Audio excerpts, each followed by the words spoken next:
My Mormon friends, are you sending your daughters to girls' camp this year? I think you need to watch this. I took one of the camping songs and analyzed it through AI in the lens of a trauma-informed developmental psychologist.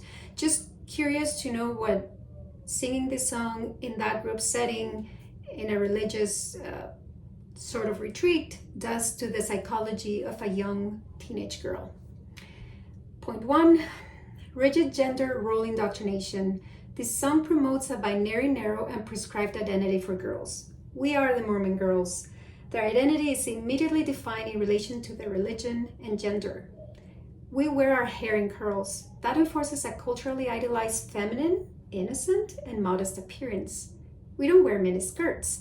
Reinforces purity culture and sexual modesty as a moral achievement, while subtly shaming other girls who don't conform.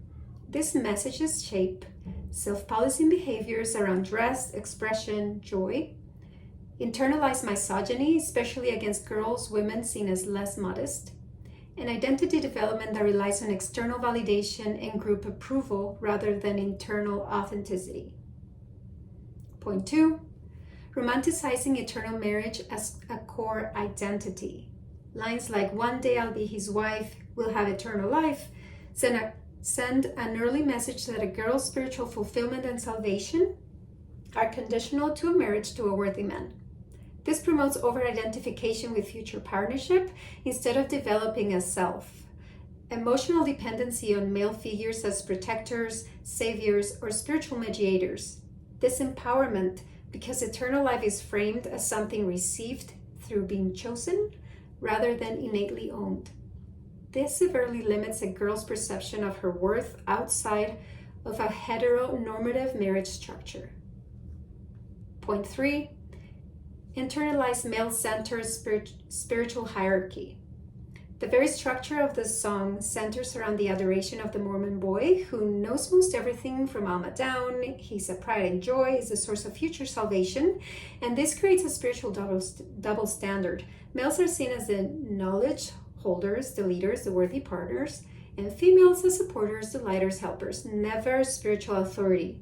Over time, this sets up long-term patterns, of a suppressed voice and diminished agency, reliance on male figures to interpret, validate, or guide spiritual truths, and difficulty accessing inner authority or trusting one's own intuition. Point number four, performative femininity and fun and conditioning. We love to sing and dance and have lots of fun. Woo! We are the biggest flirts. These lines encourage girls to adopt socially approved performance of femininity, bubbly, flirty, fun, not threatening, but within strict boundaries of modesty and obedience.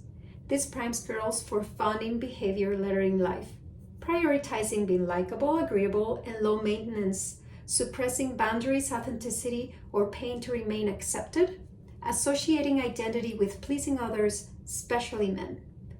It's a subtle form of self-erasure, learned very early, often dressed in smiles and music.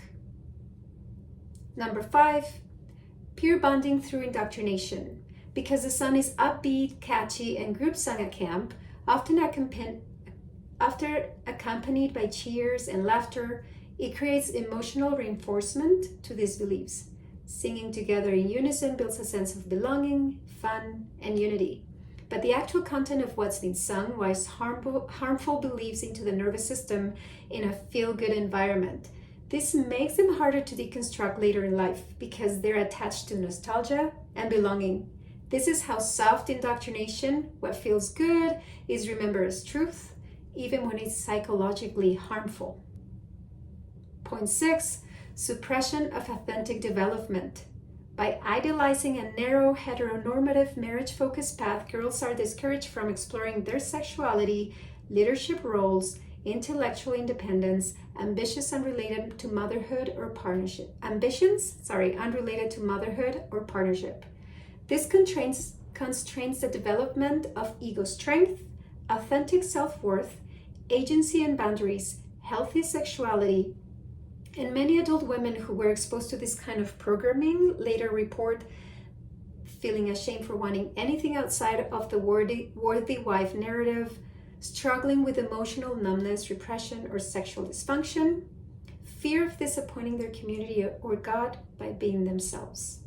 The final summary from a psychologist's lens is that the Mormon camp song, though seemingly innocent and playful, operates as a subtle indoctrination tool that glorifies heteronormative marriage, centers male authority, and constrains identity development in young girls. Through peer bonding, humor, and spirituality, it embeds internalized misogyny, emotional suppression, and spiritual dependency while disguising those harms in song and unity. Were you aware that when your girls are exposed to this kind of environment and lyrics would have that impact into their psyche?